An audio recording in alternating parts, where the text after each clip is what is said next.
Hello les maîtres du jeu, bonsoir docteur Leschemia. Aujourd'hui, j'ai le grand plaisir d'accueillir sur moi une des personnes les plus essentielles dans la sensibilisation au burn-out, sa reconnaissance et sa prise en charge, un médecin.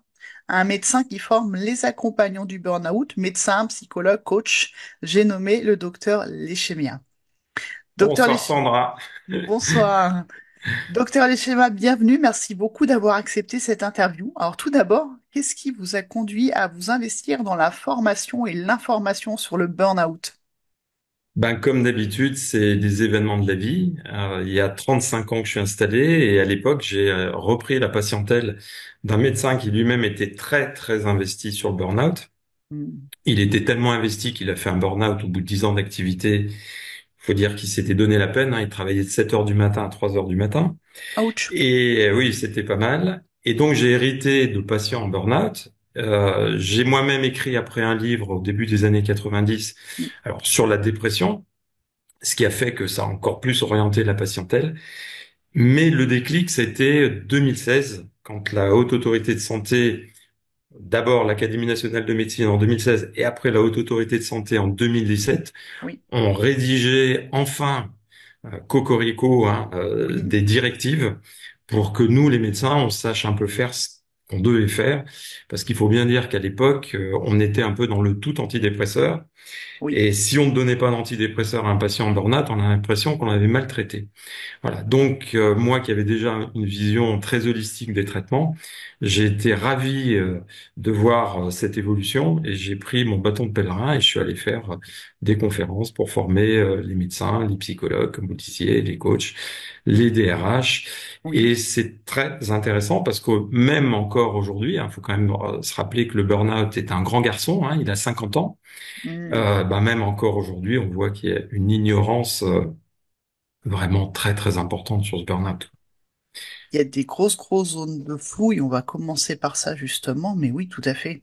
Donc la vulgarisation est tellement précieuse. Et oui, cocorico, parce que on a quand même eu des définitions en France avant l'OMS. L'OMS, Ouais, c'était en ouais, 2019. ouais. Oui. Alors effectivement, on a une définition, en sachant quand même que c'est pas si simple que ça, parce Ah que oui, en fait chacun a un peu sa définition. ouais. Alors si votre question c'est quoi la définition du burn-out? Alors déjà je vais avoir une vision très généraliste Oui, et vous dire que ça dépend de là où on se place, ça dépend de sa oui, chapelle. Dans le grand public, le burn-out, c'est l'effondrement. Voilà. oui, Quand quelqu'un vous dit j'ai fait un burn-out, c'est qu'il est arrivé au bout du bout, il pouvait plus se lever, ça oui, a duré X mois, il dit j'ai fait un burn-out. Ça, c'est le grand public. Le reste, c'est le stress et oui, l'effondrement, c'est le burn-out. Pour la haute autorité de santé, c'est pas ça. Pour la haute autorité de santé et pour les gens comme Freudenberger et Christina Maslach, oui, qui a bien sûr beaucoup œuvré pour le burn-out, le burn-out, c'est une succession de phases. Donc ça oui, démarre avec la phase d'alarme, ça finit à l'effondrement. mhm, Donc c'est tout le processus. oui, Et histoire de compliquer un peu les choses, sur un plan pratico-pratique, nous les médecins, aujourd'hui, la vision qu'on a, c'est les deux dernières phases qu'on appelle la rupture et l'effondrement. C'est mhm, vraiment le burn-out. C'est-à-dire oui, quand la personne n'en peut plus. Et mhm, les phases avant, alors, ce qu'on appelle la phase de résistance, et moi, ce que j'appelle en plus la phase d'alarme, parce que oui, j'ai rajouté une phase histoire de compliquer un peu le truc, ça, c'est le burn-in. Donc, c'est la période oui. de surchauffe. Voilà. Donc, ça, c'est la première chose. Alors après, il y a la définition par elle-même, hein, la définition du burn-out que vous connaissez. Alors, je ne sais pas si vous avez envie de la rappeler ou si vous voulez que je la rappelle. Je pense qu'on va plutôt lever les zones de flou. Vous avez répondu à la première, à savoir le burn-out, c'est quoi concrètement? Bah, ça dépend d'où on se positionne. Je sais que alors moi, je travaillais pour un labo avant. Et en fait, on travaillait avec des chercheurs et des médecins pour former des médecins à la prévention du burn-out et à la prise en charge en micronutrition. Je sais que vous y êtes très sensibilisés et en phytothérapie. Et nous, on partait du schéma de stress de Hans Selye avec Mhm. la première phase d'alarme, avec le stress ponctuel, avec la phase de résistance ou stress chronique, mais c'est pas comme ça que vous la nommez, on va y revenir. Et puis l'épuisement qu'on appelle le burn-out, donc le moment où ça tombe. Et effectivement, déjà là, on n'est pas d'accord sur qu'est-ce qu'est le burn-out. Et c'est un peu comme le stress, il y a du flou autour. Donc vous avez fait des définitions, enfin des point de vue par spécialité, mais c'est vrai que ça met du flou dès le début. Hmm. Il y a un deuxième point de flou, c'est le déroulé. Hmm. Parce que la vision en trois phases de Ancelier, déjà, c'est sur le stress et pas spécifiquement sur le burn-out. La définition proposée par le docteur Freudenberger, elle a 4 étapes. Vous, vous avez proposé une autre définition qui est en 5 étapes. Est-ce que vous pouvez nous la Hmm. présenter?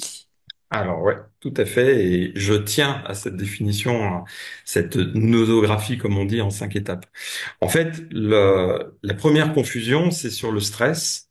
Quand on dit que le stress fait partie du burn-out, le stress aigu, le stress ponctuel ne fait pas partie du burn-out. Oui. Le stress aigu, c'est le stress aigu. Voilà, vous devez prendre votre train, vous risquez de le rater, vous êtes stressé, il faut vous dépêcher.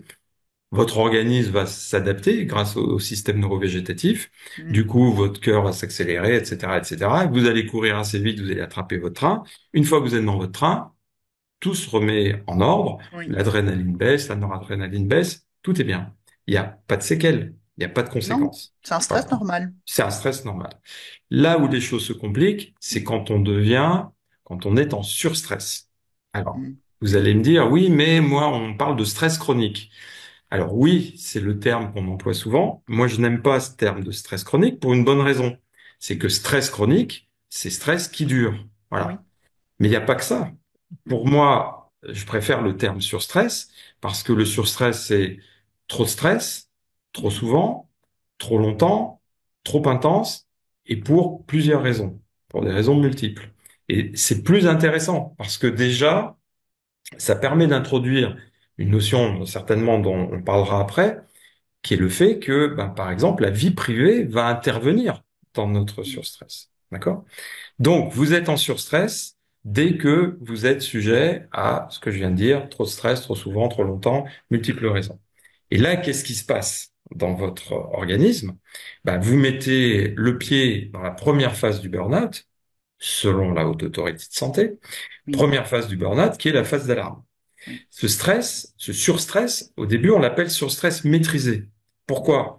Bah parce que tout est maîtrisé. C'est-à-dire que, voilà, vous travaillez plus, mais vous gardez encore du temps pour récupérer, vous continuez à aller faire du sport, vous ne reniez pas trop sur vos soirées ou vos nuits.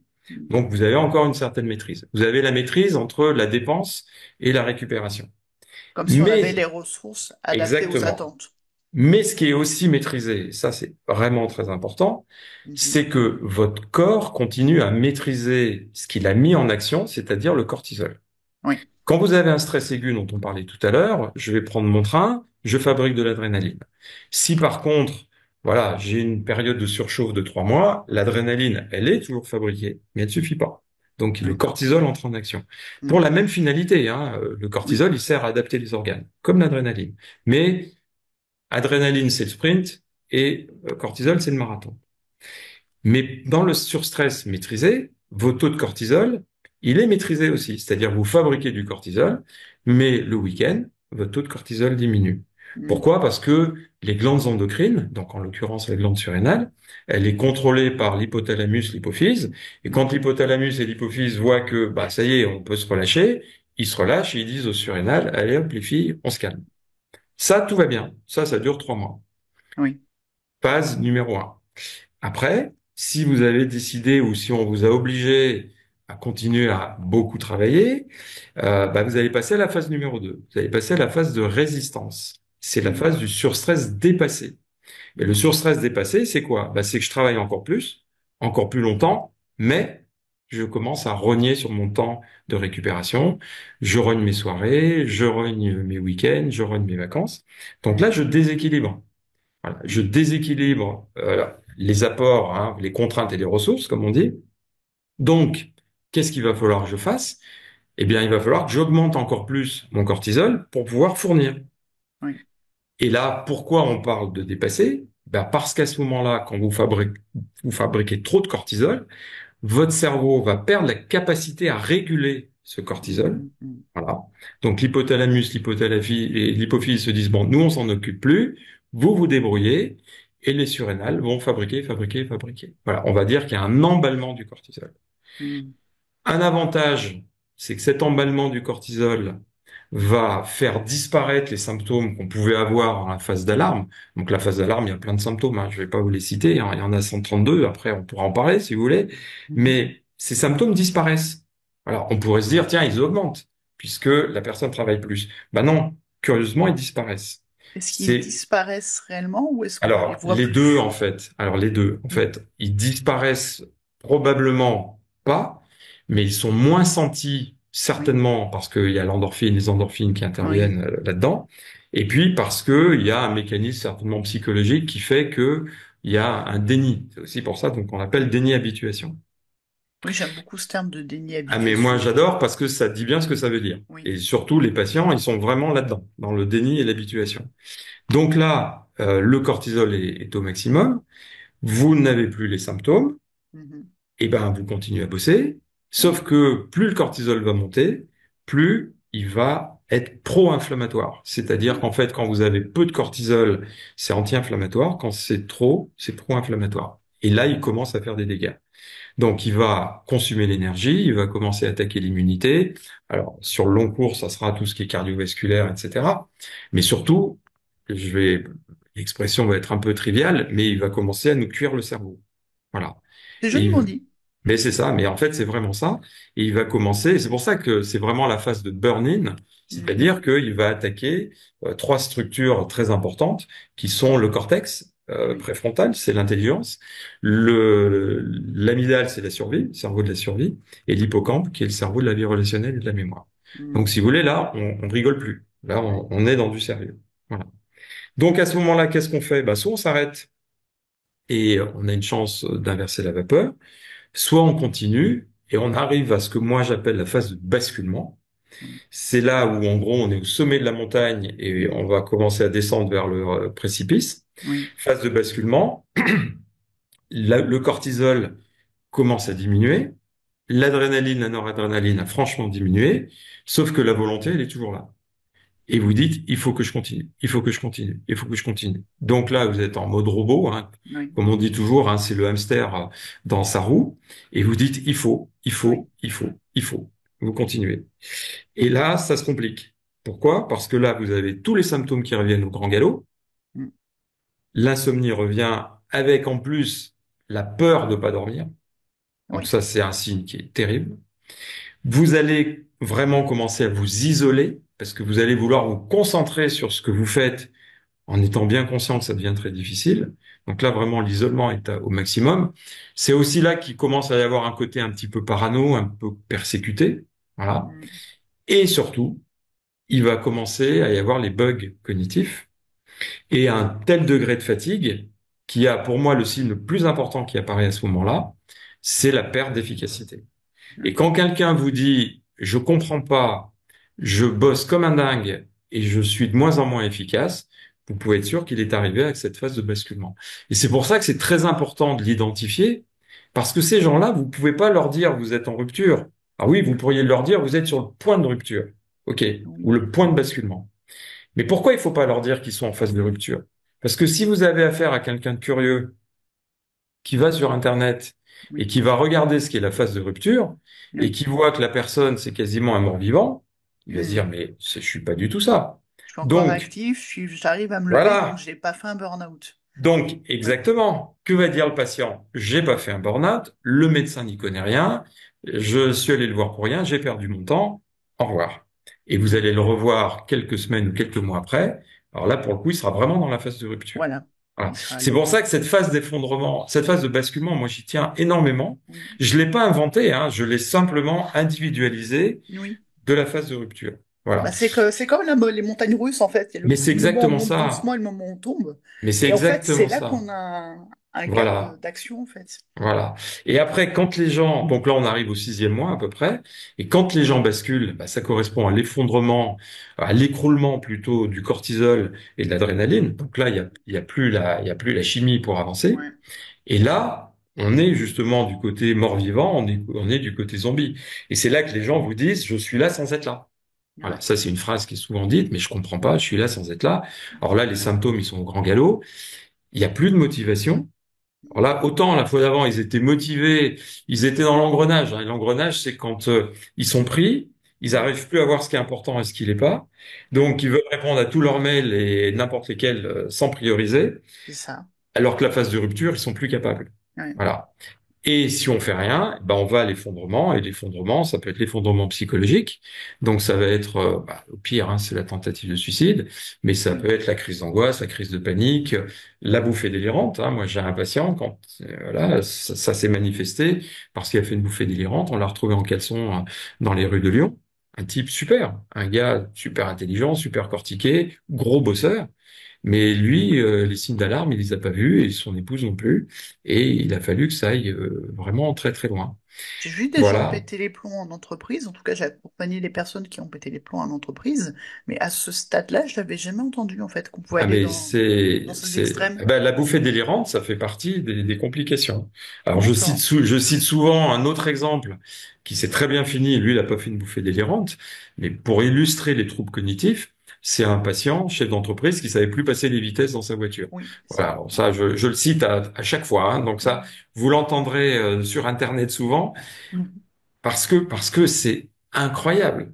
Ah, mais les gens, quand ils sont devant leur locaux, qui savent plus le code, ou Mais qui ont oui, pas le oui, oui. badge, les Oui. actes manqués, en fait. Voilà. Mais Mm. l'histoire des vitesses, la boîte de vitesses, Mm. enfin, pas plus pas savoir passer les vitesses, c'était extraordinaire.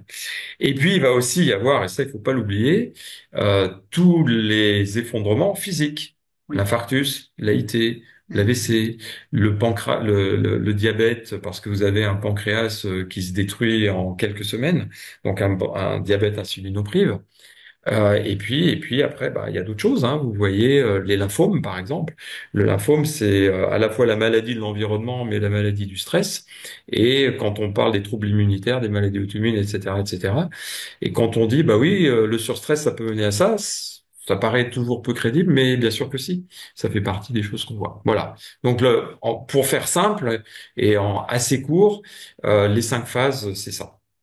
Et quand vous parlez de ces signes extrêmes, est-ce que ce sont des conséquences du burn-out ou d'autres conséquences du stress qui seraient complémentaires, comorbides avec le burn-out? Alors, Parce bah, que par le exemple, burn-out, on n'a pas ces signes si intenses, ou alors je l'ai pas si, vu. si, si, si, si, si, en fait, il faut revenir à ce fameux cortisol Oui, qui est pro-inflammatoire. Lui, il va mettre le feu. oui, Il met le feu. Donc, il va tout enflammer. Il va enflammer donc les 3 zones du cerveau, hein, donc cortex préfrontal, amygdale, hippocampe. Quand vous avez le cortex préfrontal qui est enflammé, les patients me disent, mais allez, je le dis, ils me disent, mais je deviens con, quoi. Je suis complètement con. mm. J'arrive plus à lire. Je regarde une J'arrive série, je plus. comprends pas. Je comprends plus rien. Ouais. J'arrive en bas de la page, je me souviens plus ce qu'il y avait au Mm. début. Alors, incapacité de prendre une décision, bien Oui. évidemment. L'émotionnel vient mettre sa patte dans tout, Mm. et dans tout et dans n'importe quoi, et surtout là où il a rien à faire. Donc ça, c'est le feu au niveau du cortex préfrontal. Mm. Quand c'est au niveau de l'amygdale, c'est plutôt la survie. Donc c'est des gens qui ont peur de tout. Mm. Voilà. Alors, peur de tout, on va comprendre quand il s'agit de prendre une décision, par exemple. Oui. Mais je me souviens d'une dame qui me disait, pourtant, moi je suis à Lyon, une lyonnaise, pure souche, qui me disait, je marche dans la rue, un bus passe, j'ai peur. Alors que Mm. je sais très bien que les bus passent à Lyon et que j'ai toujours pris, Oui. voilà, tout bête, vous voyez. Et quand c'est l'hippocampe, quand c'est, oui, l'hippocampe, pardon, bah, l'hippocampe, c'est ce qui est impacté dans la maladie d'Alzheimer. Eh ben, il Oui. y a plus de mémoire, on se souvient plus de rien. Et puis, la relation avec les autres est compliquée. Et ça nous ramène à une des composantes du burn-out qui est le cynisme. Hein. Souvent, on dit, oui, les gens en burn-out, ils sont cyniques. Ils sont cyniques parce qu'ils ont plus la capacité d'être en lien avec les autres. Mm. Voilà. Donc après, bah, ce cortisol et l'inflammation, puisque votre question c'était cause ou conséquence, Oui. le burn-out va créer plein effectivement de troubles par l'inflammation, Mm. et puis il va en aider d'autres à se révéler. Et Ouais. notamment, vu qu'il va perturber l'inflammation, il va perturber l'immunité, vous allez avoir les maladies immunitaires qui vont apparaître. Exact. Oui. C'est un vrai problème. Parce qu'on en a de plus en plus. Parce qu'on a aussi des gens qui collectionnent les burn-out comme des Pokémon parce qu'ils font pas le travail, on en reparlera. pour s'adapter. Je vous remercie pour les phases, les signaux qui sont mais finalement beaucoup plus extrêmes que plus alarmants que ce que je peux transmettre d'habitude. Donc merci pour ça parce que je minimise. J'aime bien dire que le burn-out, ce qui est bien, c'est qu'on s'en remet. Mais Mais par ce qui contre, est, effectivement, il c'est y a vrai. des gens, ils vont faire un AVC Hmm. et on va pas les revoir. À chaque fois que je dis ça en conférence, il y a toujours les histoires dramatiques ou d'accidents de voiture, etc. Donc oui. Alors, la question, le dernier point flou, le plus discuté, la définition, on en a parlé. Il a fallu déjà 45 ans pour que l'OMS se positionne, donc en 2019. Nous, c'était avant 2016-2017. Mais alors, le point qui chatouille toujours, notamment sur LinkedIn, le burn-out uniquement professionnel ou pas? Alors, du coup, je vais la dire, cette fameuse définition, ou Mm, moins la première phrase de la définition de la Haute Autorité de Santé. Le burn-out, c'est un syndrome d'épuisement physique, émotionnel et mental. Ça va bien, parce que tout de suite, ça positionne le problème. L'individu, il est attaqué dans toutes ses composantes. mm, Qui résulte d'un investissement prolongé. Ça oui, aussi, ça va bien, parce que on n'est pas en burn-out du jour au lendemain, hein, c'est pas d'accord. on-off, il faut des mois. Mm, Mais c'est la suite qui est un peu plus discutable, dans des conditions de travail exigeantes sur le plan émotionnel. Alors là, deux bémols. mm, Pourquoi que le travail? mhm, Parce que la vie domestique, il y a des burn-out domestiques, il y a des burn-out conjugaux, parentaux. Ça, c'est mm, la réalité. Et pourquoi que sur le plan émotionnel, le gars qui bosse 16 heures par jour, il va faire un burn-out. Le médecin dont j'ai pris la suite, dont je parlais tout à l'heure, oui, je peux vous dire qu'émotionnellement, il était au top. Lui. Il était super heureux, il adorait ce qu'il faisait, mais il est quand même, voilà, il est quand même parti en burn-out. Parce que, voilà, c'était terrible. C'était, mais il s'infligeait une souffrance terrible. un des médecins avec qui je travaillais et avec qui bah, j'ai fait mon premier petit guide grand public sur le burn-out. J'ai appris récemment qu'il était décédé en animant une formation de prévention santé parce que très surinvesti, parce que voilà, enfin c'est dramatique. Ah, bah, celui dont je vous parle est mort jeune en faisant une conférence. Il a Ah changé de bah métier, voilà, il est au bout de 10 ans, il a arrêté, il est parti faire d'autres choses, mais alors qu'il avait, et c'est ça qui est très intéressant, enfin triste bien sûr, mais intéressant. Aucun facteur de risque cardiovasculaire classique, pas de tabac, oui, pas de diabète, pas de cholestérol, pas de surpoids, rien du tout, oui, mm, et infarctus massif, oui, toutes les artères bouchées. mm, Voilà. Et ça, quand on explique ça aussi, euh, les gens font des parallèles. Et il faut le rappeler. Combien vous voyez de personnes qui ont une vie parfaitement saine mm. sur plein de paramètres. Oui, Or, le surinvestissement crée l'inflammation et l'inflammation, les artères, elles sont pas copines avec, quoi. on peut être surinvesti dans la façon dont on essaye de prendre soin de soi. Il y a beaucoup de burn-outés qui font de l'hypertrail ou des trucs d'endurance vraiment intenses. Donc oui, non, c'est au-delà de juste le travail. Alors, la HAS, elle a complété la définition par une image qui est très parlante et qui est très jolie. C'est une spirale dangereuse pouvant conduire au basculement dans la dépression ou la maladie somatique, à la désinsertion socio-professionnelle, mais aussi familiale. Donc déjà, il parle de famille, ça tend à dire que c'est pas que Ouais. professionnel. Qu'est-ce que vous pensez de cette définition Alors, supplémentaire? moi, j'adore. C'est-à-dire que moi, ma définition du burn-out, ce sont les deux phrases qu'on vient de citer, Oui, avec les deux petits bémols qu'on disait, hein, sur le plan émotionnel et sur le plan travail. Et cette deuxième partie, elle est géniale. Pourquoi? oui, Parce qu'en peu de mots, vous posez l'autre partie du problème. Spirale, oui, c'est-à-dire que, voilà, on va tomber petit à petit. Donc là, encore une fois, c'est pas on-off et il va falloir du temps. Alors, il parle du mot basculement. Donc, vous voyez, ils m'ont tendu la perche, hein. Et c'est en fait ce qui m'a donné envie de mettre cette phase basculement, parce que le mot est cité dans la définition. Et ce que j'aime beaucoup, c'est qu'effectivement, on parle dépression, maladie oui, somatique, désinsertion socio-professionnelle et familiale. Ça veut dire que c'est pas de la rigolade. Donc, quand vous avez des gens qui vous disent, ah mais attends, ton burn-out, tu prends 15 jours de vacances et tu vas voir, ça allait mieux. Le jour où on guérira d'une dépression, d'une maladie somatique, en 15 jours, ou qu'on va réparer les pots cassés dans tout ce qu'on a détruit dans la famille, dans les liens sociaux, professionnels, 15 jours, c'est pas possible. Voilà. oui, Et en fait, elle est intéressante, cette définition, parce que pour les gens qui doutent, vous leur mettez cette dépression et on se dit, ah ouais, c'est quand même ça. Et Alors ça là, soulève quand même la question, c'est est-ce que le burn-out évolue forcément vers une dépression? Parce que ça le alors, sous-entend plus ou moins là. alors, en fait, c'est oui et non, parce qu'en fait, il parle du basculement vers la dépression. C'est Donc, vrai. le burn-out n'est pas une dépression, ça, c'est Mhm. déjà une première chose, mais le burn-out peut se compliquer d'une Oui. dépression Mhm. ou révéler une dépression. C'est-à-dire que vous avez des gens qui ont une fragilité psychologique et le burn-out va leur permettre, si j'ose dire, il va permettre à cette dépression de se manifester. Mais il faut bien faire la différence entre les deux. Oui. Et c'est pour ça que moi, je suis très, très pragmatique, hein, très simple. Quand les patients ont peur, justement, ils disent, oui, mais est-ce que je fais une dépression? Je leur dis, attendez, on va faire des tests. Vous faites le test de Beck et vous faites le MBI, un Oui. test de dépression, un test de burn-out, et vous voyez des scores de burn-out qui peuvent être terribles, alors que le Mhm. score de dépression est très faible. Et Oui. ça, c'est important. Alors après, bah, bien évidemment, quand vous avez le tableau qui se complique, ça se complique aussi. S'il n'y avait pas de dépression au stade ultime, vous n'auriez pas de suicide. Or, malheureusement, il y a des suicides. Alors, est-ce que vous parlez quand dans vos formations du fait que quand on synthétise beaucoup de cortisol, ça fait dévier les voies de synthèse de la sérotonine et de la dopamine? C'est quelque chose qu'on disait nous dans notre labo pour expliquer les premiers signes dépressifs avant d'avoir une dépression. Est-ce que c'est Ouais. encore d'actualité ce discours-là? Alors, en fait, l'histoire, c'est que quand vous n'avez plus de cortisol, il faut bien que l'organisme se débrouille. Il faut bien qu'il Oui, trouve quelque chose. Et à ce moment-là, qu'est-ce qu'il fait? Eh ben, il va utiliser la tyrosine comme carburant. ok. Donc, la tyrosine, elle est détournée de sa fonction, parce que voilà, vous parliez de détournement, elle est détournée de sa fonction, qui est de servir de précurseur à la noradrénaline et la dopamine.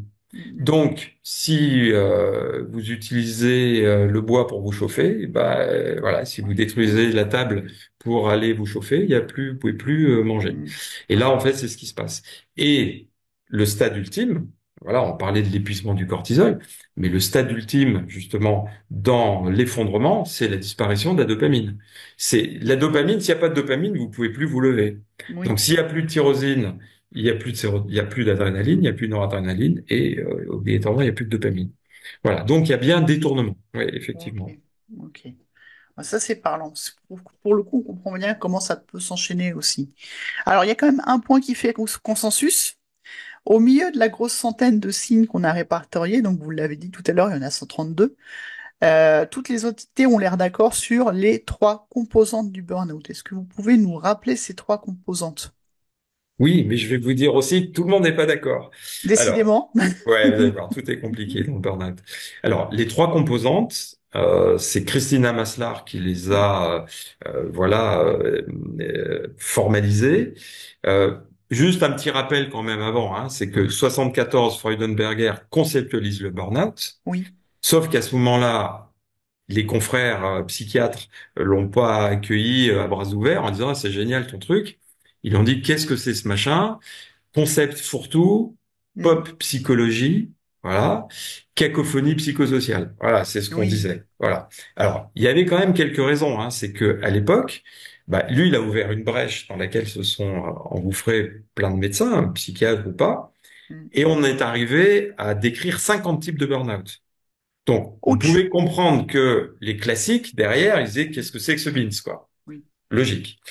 Du coup, quand Christina Maslar, elle, a essayé de cadrer les choses mm, et a décrit les trois composantes, on s'est dit, ah bah ok, ça y est. Et puis surtout qu'en plus, quand elle a créé le MBI, c'était encore mieux. oui. Alors les trois Pour le composantes, MBI, Mass Life Burnout Inventory, c'est un voilà, test pour, alors, pas diagnostiquer parce que ce n'est pas un test diagnostique, mais évaluer le risque de évaluer, burn-out. voilà. Et en fait, il est très intéressant parce qu'il permet aux patients d'avoir tout de suite une vision. Moi, je m'en sers comme d'un miroir, en fait, pour Je qu'ils vous se mettrai le lien, regardent. comme ça vous pourrez le faire si vous voulez. Donc, ce MBI, les trois composantes, il y en a trois. Il y a l'épuisement. Mm. Voilà. Alors là aussi, selon les auteurs, vous allez voir épuisement émotionnel ou épuisement professionnel. Bon, je sais pas en fait, épuisement. Alors je vais pas faire une grande description. Moi, j'aime bien mettre une phrase dessus. Et vous avez aussi un joli L'épuisement, visuel, donc je vous mettrai le visuel voilà. avec la phrase. L'épuisement, c'est quand les gens passent leur temps à dire, j'y arrive plus, j'en peux plus. Voilà. Quelqu'un qui vous dit ça sans arrêt, vous pouvez être sûr que il commence à avoir un bon pied dedans. Le deuxième paramètre, la deuxième composante, c'est la dépersonnalisation Mm. qu'on assimile souvent au cynisme. Oui, Voilà. Et là, c'est quand on dit je m'en fous, je m'en fiche, oui, voilà, pour être politiquement correct. Mais ça n'est intéressant d'ailleurs que quand les gens qui disent ça, c'est des gens avant qui étaient super investis, hein, parce qu'il faut oui, toujours garder à l'esprit que les symptômes du burn-out, comme on disait, il y en a 132, mais oui. surtout, ce sont des symptômes qui n'existaient pas avant. Le gars qui a toujours été je m'en foutiste, s'il Oui, passe son temps à dire je m'en fous, c'est pas le burn-out. il n'a pas changé. Oui. Voilà. Mais c'est quelqu'un qui n'avait jamais de retard dans ses rendus de documents, etc., etc. Puis, vous voyez, quand vous lui faites remarquer, il vous dit, bah, de toute façon, je m'en fous. Mm. Et la troisième composante, c'est la dépersonnalisation. C'est le faible accomplissement personnel. Oui. Et le faible accomplissement personnel, la phrase, c'est, je suis nul. Mm. Voilà. Je suis nul. Alors, je suis nul au boulot. Je suis nul à la maison. Je suis un mauvais mari, une mauvaise épouse, un mauvais père, une mauvaise mère, un mauvais fils. Ben voilà. Les gens, ils se sabrent complètement. Donc Mm. ça, c'est les trois composantes. Là où ça se complique, c'est que vous avez des auteurs qui disent non, non, on n'a pas besoin des trois. Les deux premières suffisent. Là, je vois. Voire certains qui disent non, mais la première suffit. L'épuisement uniquement. L'épuisement. Alors, c'est intéressant pourquoi? Parce que si vous voulez faire des statistiques, ça vous complique un peu les choses. Je n'ai pas les sources parce que je les ai oubliées, mais il va falloir me croire sur parole. Il y a quelques années, il y avait une étude qui montrait que si on prenait les trois composantes, 5% des médecins généralistes étaient en burn-out. 5%. Si vous prenez que l'épuisement, c'est 35%. Waouh. Donc, c'est hyper intéressant parce que faut savoir ce qu'on définit. Mm. Et quand vous avez une population qui est à 35% en état de souffrance, Mm. ça interpelle. Si on prend juste la composante épuisement, à l'époque, dans l'étude à laquelle je fais référence, c'était 45% des vétérinaires, Oui, on en 35% parle des rarement, pharmaciens, mais oui. et grandes familles, enfin professions à grand risque. Voilà. Profession à grand risque, c'est profession qui nous soigne. Moi, ça m'interpelle toujours autant Ben ouais. qu'on s'alarme pas que nos soignants soient, bah, eux, pas en bonne santé et pas à même de nous soigner. Alors, histoire de compliquer, et après j'arrête sur la complexité des phases, c'est que pour certains auteurs, l'épuisement est suffisant, à condition qu'en plus il y ait une notion de surinvestissement professionnel, Oui, voire d'addiction au travail, le fameux workaholisme. workaholisme. Voilà. Ouais. S'il y a les trois, il vous dit, ah oui, c'est bon, c'est burn-out. Hmm. Bon, allez, en fait, le surinvestissement, il est toujours un peu, il traîne un peu toujours derrière, d'une façon ou d'une autre. Donc, on peut dire qu'on n'a pas besoin de l'exiger pour porter le diagnostic, mais c'est important. Voilà. Du surinvestissement, ce workaholisme lui permet de faire la transition sur la question suivante. Il y a quand même une composante individuelle. Alors, qui est-ce qui peut faire un burn-out? Est-ce que tout le monde peut être concerné? Est-ce qu'il y a des profils à risque? Alors, première chose, il y a ceux qui sont pas à risque. On va déjà parler de cela. Hmm. Les Gaston gens qui, Lagaffe. Gaston Lagaffe, les feignants, ceux qui vont doucement, ceux qui ont décidé de prendre leur temps. Eux, il leur arrivera rien. Pourquoi? Parce que déjà, ils vont pas trop se challenger. Et puis surtout, parce que dès que ça va être compliqué, ils vont s'arrêter. Voilà. Oui. Dès que c'est compliqué, eux, ils perçoivent que c'est compliqué. Hmm. Donc, ils s'arrêtent. Ils changent de poste, ils changent de job, ils changent, mais ils vont pas se rendre malades. Donc, pourquoi je dis ça? Parce que quand on soupçonne quelqu'un qui fait un burn-out, de lui dire, ah bah ça y est, t'es devenu feignant. Ah bah oui, tu t'en fous. Ah bah oui, mais de toute façon, t'étais plus pas impliqué, ça t'intéressait pas. Mais c'est archi faux, c'est exactement l'inverse. Hmm. Le bon candidat au burn-out, comme on dit, c'est le fort. Et Oui. le fort, c'est qui? C'est celui qui donne tout, celui qui donne Hmm. trop. Oui. C'est celui qui a des grosses ressources physiques, Hmm. mentales, donc qui est capable de cravacher. Comme je dis toujours, moi, à mes patients, vous êtes un mix de Ferrari et de bulldozer. Sauf que vous avez traîné une caravane de 10 tonnes avec l'aiguille du contour dans le rouge et aujourd'hui, voilà, le réservoir est vide. Et ce qu'on craint, Peut-être c'est que, même qu'ils ont laissé le frein, hein. ouais, pour certains, mais en plus, ce qu'on craint, et c'est toujours ce que je leur explique, c'est que aujourd'hui, c'est le réservoir qui est vide, mais si vous continuez, ça sera le moteur qui va s'abîmer. Et C'est voilà. ça. Et donc, C'est ça. une Ferrari en panne d'essence, ça reste une Ferrari. Si Oui. vous remplissez le réservoir, elle va repartir. Si par contre le moteur est abîmé, ça sera plus compliqué. Mm, Donc voilà, il y a ce qu'on appelle les forts. Mais après, il y a d'autres profils qui sont pas forcément le fort. Hein, c'est pas forcément le gars de 1,95 m et de 115 kilos. mm, mm. Vous allez avoir les perfectionnistes. Ça peut être la personne, voilà, qui au boulot veut que tout soit parfait, que tout soit fait dans les règles. Vous voyez beaucoup de comptables, par exemple, d'experts comptables, Oui. voilà, qui explosent parce que bah, c'est un métier où il n'y a pas trop d'improvisation. Hein, voilà, comme on dit, un expert comptable qui a de l'imagination, c'est un escroc, d'accord? Donc, C'est méchant. En plus, ah moi, je non, suis mais autiste, alors j'ai des... c'est eux qui le disent, c'est eux qui le disent. C'est-à-dire que l'expert comptable, il faut qu'il respecte les règles, Oui, voilà. Et s'il peut pas les respecter, et qu'il a un conflit éthique, un conflit de qualité, il va finir par exploser. c'est vrai. Les gens qui vont exploser, c'est les gens qui n'ont pas confiance en eux. Donc, vont en faire encore plus pour que tout soit bien bordé. Oui, Les gens qui savent pas dire non. oui. Parce que ça part toujours d'un bon sentiment. Ils veulent aider Pierre, Paul, Jacques, ils veulent arrondir les angles, mais ils s'oublient. Ouais. Voilà. Donc, c'est les fiables, c'est les collectifs, c'est ceux qui aiment leur boulot, etc. Et puis, ce qu'on voit de plus en plus, c'est, alors, je vais le dire, le mot est fort, mais je vais nuancer après, c'est les incompétents. Alors, quand je dis incompétents, c'est pas les mauvais, mais c'est des gens qu'on a bombardés sur un poste Oui, parce qu'ils étaient très bons dans leur ancien poste. On leur dit, bah tiens, là, on va te confier ça, tu vas voir, tu vas faire des merveilles. Sauf qu'on les a pas formés. oui. Comme ils sont bons, bah, on les a surchargés tout de suite. Et en fait, ils sont face à leur incapacité à répondre parce qu'ils n'ont pas Mm, le savoir. Et alors, eux, c'est terrible.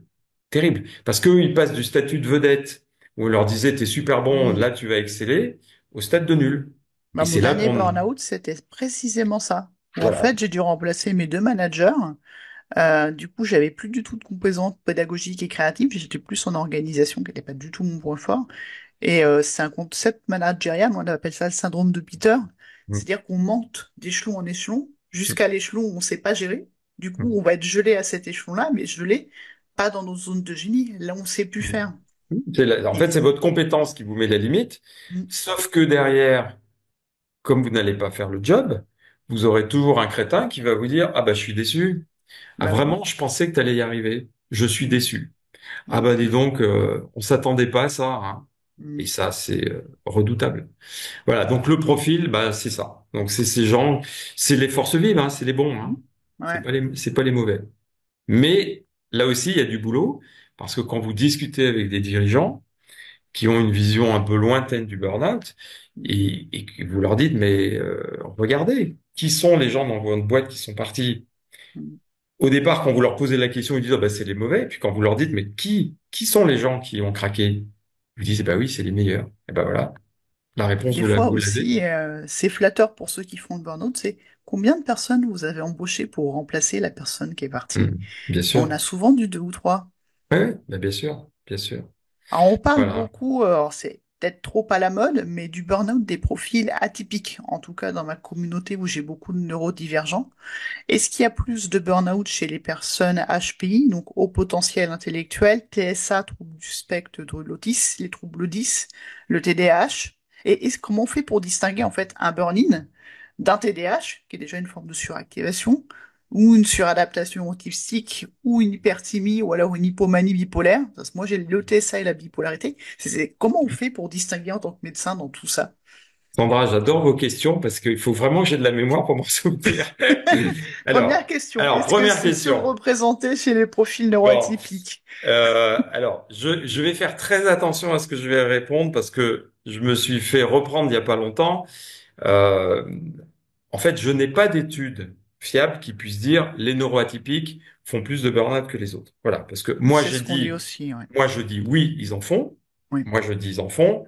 Et puis voilà, j'ai quelques correspondants qui me disent ouais, cite tes sources, etc., etc. Mais non, j'ai pas de source parce que je ne pense pas qu'il y ait d'études fiables là-dessus. Alors C'est j'ai des comme si projets d'études, je suis en contact avec des psychologues qui cherchent, mais on n'a rien d'officiel et on est tous d'accord sur ce point-là. On voilà. l'observe, mais il n'y a rien d'officiel. Voilà. Et l'autre point sur lequel je me suis fait taper sur les doigts, c'est quand j'ai dit que, bah, en fait, les pervers emmenaient plus de gens au burn-out et que les HPI étaient plus sensibles justement aux manipulations des pervers. On m'a dit, elles sont où tes sources? Alors ça, c'est une Et grande tendance qui est très très discutée dans la bon, communauté. Il n'y a pas tant de pervers narcissiques que ça, déjà, faut se calmer. Mais oui, effectivement, c'est des sujets sensibles. alors le problème du pervers narcissique, c'est qu'en fait, on s'en fout qu'il soit pervers narcissique ou pas. Oui. La question, c'est est-ce qu'il a un comportement pervers ou pas? Mm. C'est tout. Vous Et puis, est-ce que pouvez la personne reste ou pas? Parce que les relations, c'est à deux. L'histoire, en fait, c'est que, parce que souvent, c'est ça. Souvent, j'ai des discussions avec des gens qui me disent, ouais, mais tu sais, parce que moi, c'est un de mes grands chevaux de bataille, le pervers. Parce que, tout simplement, il y a beaucoup de gens en burn-out qui viennent à cause d'un pervers. Un Oui. manager pervers, un management pervers. Mm. D'accord? Et, en fait, je dis, mais on s'en moque. Est-ce que la personne a un comportement pervers ou pas? Est-ce que par son comportement, elle va faire en sorte d'effondrer l'autre pour elle, se faire du bien, parce que le pervers, c'est ça. Hein, il pompe l'autre pour se Mm. faire du bien. Oui. Alors, c'est vraiment un raccourci. Donc, peu importe ce qu'il est vraiment, mais si son comportement est un comportement pervers, le Mm. résultat est exactement le même. Alors, pour revenir à votre question, euh, moi, j'ai pas de statistiques, mais pour Mm. moi, ma conviction et de ce que je vois, oui, les neuroatypiques, c'est des bons candidats. Parce que c'est quand même les champions du no limit.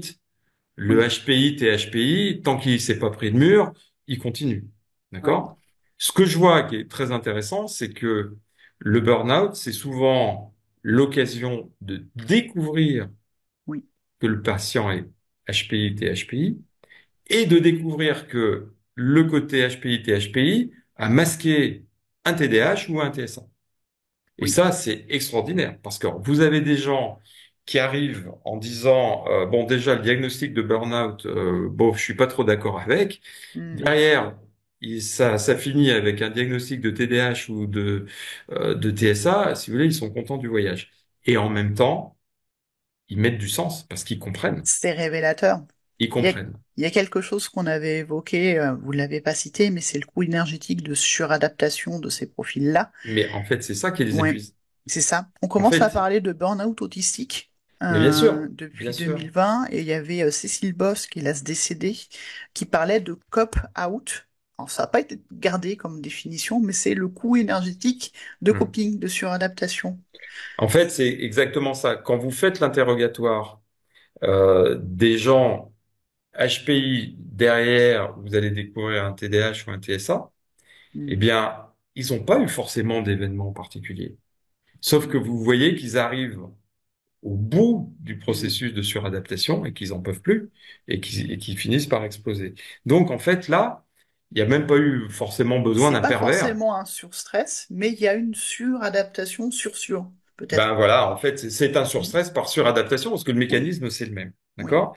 Et du coup, bah, ça nous ramène aussi à la deuxième partie de votre question, parce que je m'en souviens quand même. Je C'est, l'avais en mémoire, vous inquiétez pas. j'en doute pas. C'est le fait que burn-in ou TDAH, etc. Bah, l'histoire, en fait, c'est l'interrogatoire qui va faire la différence. Parce D'accord. que dans un burn-out, dans un burn-in, bah, vous allez demander au patient comment il a passé ces 3 mois avant, six Mhm. mois avant, et il va vous donner l'explication. Oui, Vous lui demandez ce qui s'est passé dans les années avant, il s'est rien passé. Alors que quelqu'un qui a un TDAH, TSA, il s'est peut-être passé quelque chose dans les 3 à 6 mois avant, mais il s'est surtout passé des choses dans l'enfance, à l'adolescence, à l'âge jeune adulte. Donc oui. là, l'interrogatoire, il est beaucoup plus large. Et ce qui est important, justement, c'est de garder à l'esprit qu'un diagnostic de burn-out, ça vous oblige à revisiter toute la vie, quoi. Oui, il y a vraiment une relecture. L'enfance, l'adolescence, Ouais. on est obligé de repasser partout les différents jobs, ce qui s'est passé dans les différents jobs. Et Mm. c'est là que vous allez pouvoir voir les choses, quoi. Et quand il y a suspicion, ne passez pas le bilan pour savoir si vous êtes HPI ou HPI ou pas HPI tout de suite, parce que quand on est dans le burn-out, et vous l'avez très bien dit au début, en termes de prise de décision, concentration, etc., c'est pas le moment de passer le bilan en Mhm. fait. Ce sera pas révélateur. Et, Ouais. et Puis le côté, ouais. ouais, Et en général, les patients n'ont pas envie parce que non, déjà, il faut qu'ils s'encaissent oui, tout ce qui se passe au niveau, pas au c'est niveau pas la physique, au niveau priorité. cognitif. C'est pas la priorité Ouais. et ils seraient pas en capacité, comme vous disiez. Donc, ça n'a pas de En fait, sens. moi, j'ai Là, un c'est livre contre-productif. sur le haut potentiel qui est un petit livre illustré Hmm. qui s'appelle Rayures et ratures. Et pour les Hmm. personnes en burn-out, si tu veux commencer à creuser, tu prends juste celui-là. Après, il y aura des trucs que tu pourras lire quand tu auras retrouvé une Alors partie des voilà, moi neurones. aussi Mais j'ai des bouquins que je leur fais lire de façon à ce qu'ils puissent déjà un peu comprendre. oui, Voilà. Alors après il y a des trucs rigolos, hein. Un jour j'ai fait lire un bouquin.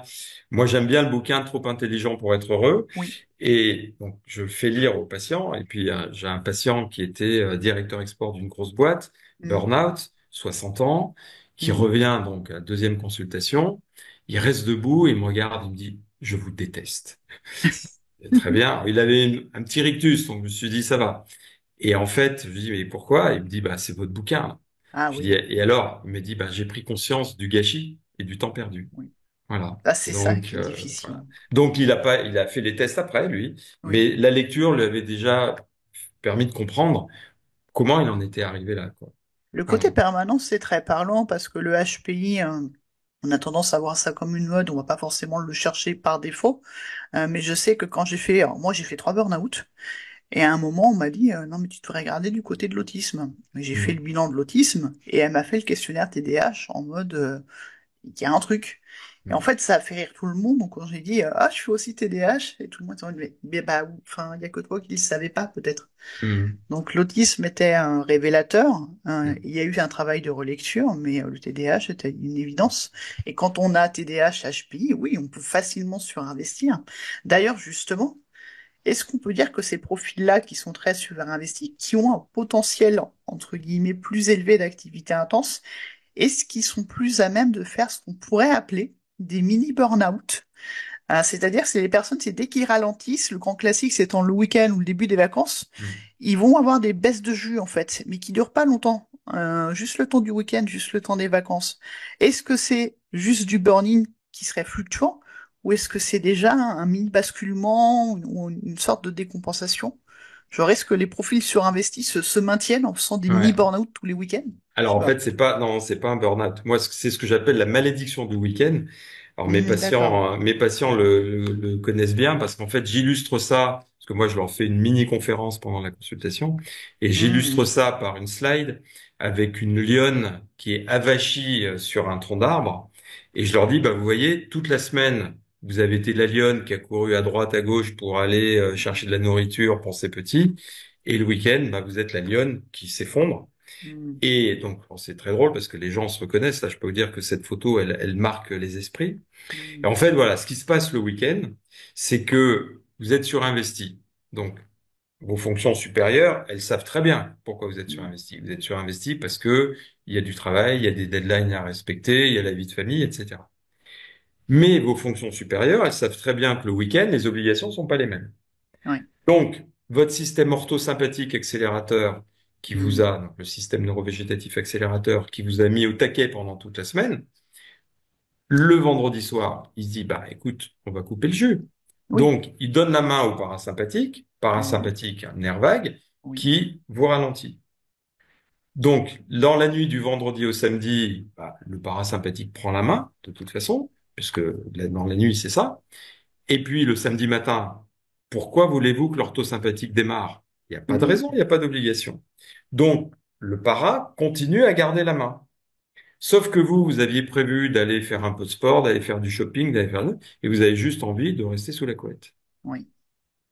Qu'est-ce qui se passe à ce moment-là?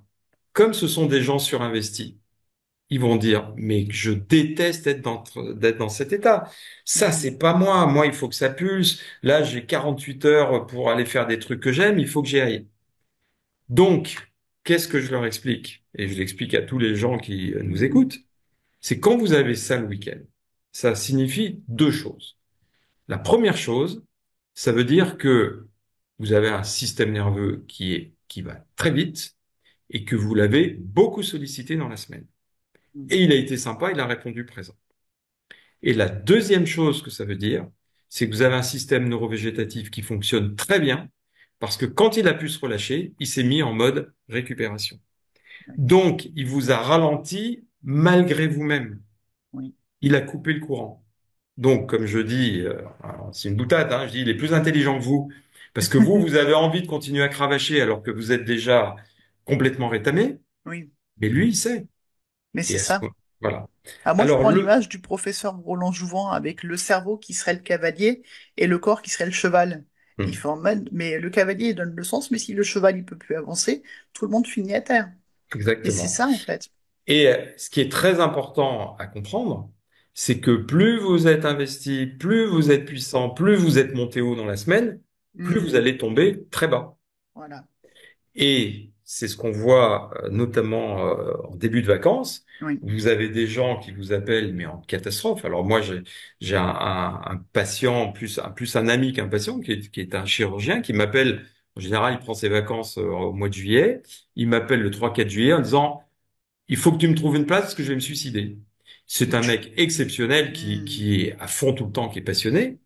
Mais c'est le désert. Voilà, c'est Ah, c'est l'effondrement horrible. quand il s'arrête.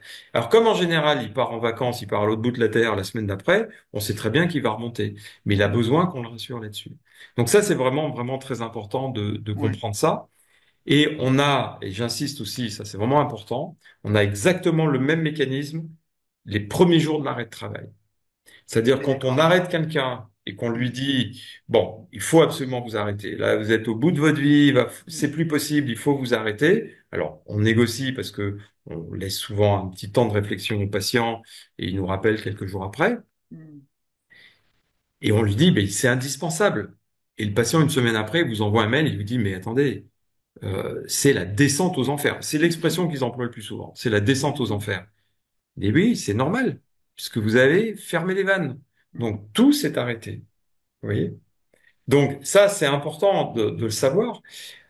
On ne le dit pas forcément aux patients parce qu'on n'a pas envie de noircir le tableau. Si on leur dit arrêtez-vous, vous allez voir, ça sera pire. Ils vont se dire bah non, finalement, je vais continuer. Mais voilà, Mais finalement, enfin, c'est intéressant. il faudrait le dire. Il Ouais. faudrait. Voilà. Bah, prévenir, parce que, enfin, oui, j'ai fait un article où j'allais vraiment raconter chacun de mes burn-out, juste pour expliquer ce qui se passait quand on était arrêté, à Hmm. savoir les virus en plus, les infections, les surinfections, Tout. l'impossibilité de marcher. Moi, j'ai fait une fracture de fatigue sur le dernier. Et, mais c'est ça, en fait. Alors, Ben, Sandra, les angines du week-end.